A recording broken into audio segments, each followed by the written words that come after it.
mga flood control nakikita natin in 2023, 24, 25, ito ba parte ba ito ng isang malaking master plan or is this part of a roadmap?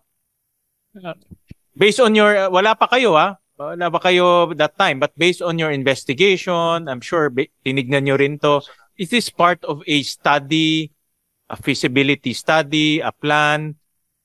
Kasi ang laki, no? For example, in 2023, just on programmed alone, 281 billion. On 2024, 350 billion. So, is this part of a larger flood control study? Yan po ang unang-una kong tinanong din, Mr. Chairman. At ang sagot ay hindi po. In fact, marami po sa mga nakita ko mismo at nakita din po ng ating Pangulo, wala nga ho kahit plano eh. So, definitely, it was not part of the ongoing master plan for the 18 river basins. It was not part of the Central Luzon Mitigation Plan. Wala po. Hindi po sila part ng mas malaki o pangmalawakang master plan. Kasi nung Mr. Chairman. Natandaan ko, Secretary, nung mayor ako, merong tinatawag na Kamanava Flood Control Master Plan sa mga matatagal, no? And I remember that time it was JICA. JICA yon. And it was a continuous meeting. Nung mayor ako, continuous meeting yun. In fact, Japanese nga yung kausap namin at that time. And then, I remember also, correct me if I'm wrong, sa mga matatagal na sa DPWH, kinancel to ni Secretary Singson because mas mura pag tayo gagawa. No? Which I agreed. No? Kasi, sabi niya, mahal pag JICA, tayo na lang gumawa nun. If my memory correct me is correct, DPWH na gumawa, local na gumawa kasi nakatipid tayo ng, I think ang proposal ng JICA is about, that time mga 12 to 15 billion, nagawa natin in 3 to 4 billion. Pero may plano, no?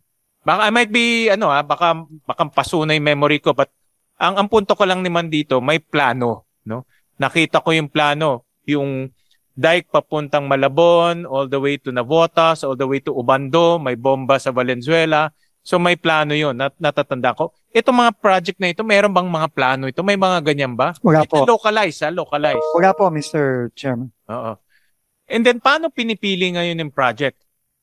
How do you, kung walang plano, paano sabihin na, okay, for this LGU, itong project ang piliin nyo. For this LGU, itong project na piliin nyo. How is there a selection process sa projects?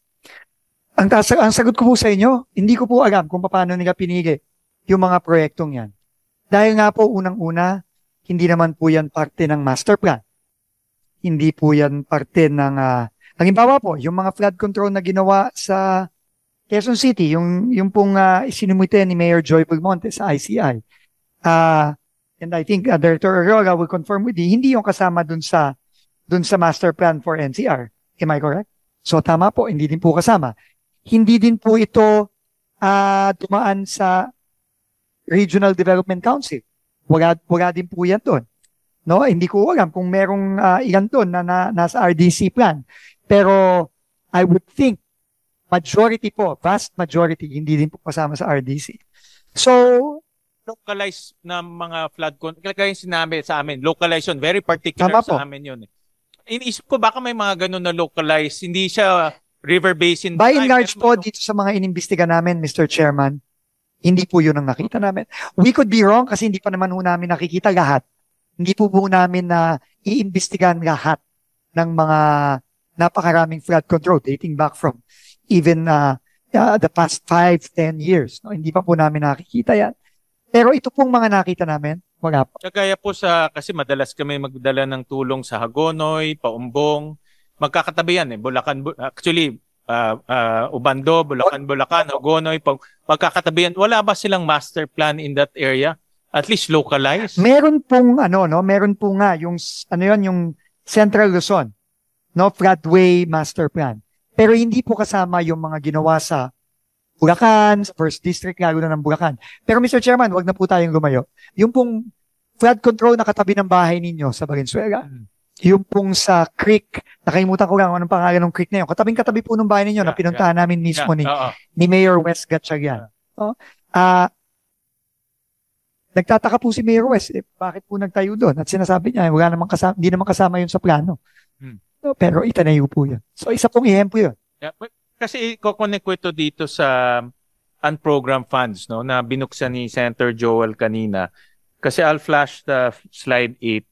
Nakita ko kasi yung 2023, ang program funds na pumunta sa DPWH is about 60 billion, of which 25 billion or 41% pumunta sa flood control or flood mitigation. In 2024, lumaki yung pumunta sa DPWH, almost double, 155. Tapos yung flood control lumaki rin na from 41% naging 55%. So, in other words, there's a conscious effort na palakihin yung flood control allocation eh. So, merong nag-isip na dapat palakihin natin yan. Kasi inisip ko baka may plano o baka mayroong target. And then if you go to in next slide, Carla, pag titignan natin yung program na flood control in 2023, it's 281.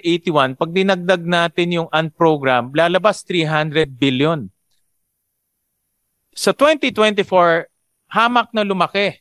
Yung program is 350, tapos kumuha pa sa unprogram na 85, ang ating flood control almost kalahating trilyon. Ang tawag ko nga dito, ganid eh. Kasi may conscious effort palakihin yung flood control in 2024. No? So, ang isip ko, baka naman merong gustong tapusin na master plan, merong plano na malaki na gustong tapusin. Pero kung lumalabas wala, then request lang sila ng request na walang pupuntahan kasi walang target eh. And yung unprogram, ito yung kanina sinabi ni Senator Joel, ito na yung mga controversies na lumalabas, no? Dito na rin yung mga substandard project, yung iba diyan mga ghost project. So ang tanong ko, Secretary, sino ang nagre-request nitong unprogrammed projects? Who among in the DPWH hierarchy is requesting this unprogram? Kasi merong conscious effort eh. Meron siyang plano eh. Pero lumalabas ngayon nga, sabi nyo, wala namang plano. No? Random yung pagbibigay ng project. At kung random yan, sino ang nagre-request? And then pangalawa, ano yung basis niya ng pagre-request? Kasi ang laki, mo, from 25 billion, naging 85 billion times 3. Ang request sa unprogram. Unprogram, rini-request yan, ha? Diba? Alam nyo naman yun, pupunta ka doon, magre-request ka. No? Iba pa yung pag-a-approve. Ito, request lang. So, sino yung nagre-request? Tinanong ko po ang ating mga undersecretary at klaro naman po ang rules. Ang nagre-request po nitong unprogram accounts, unprogram funds, is no less than the secretary of the department.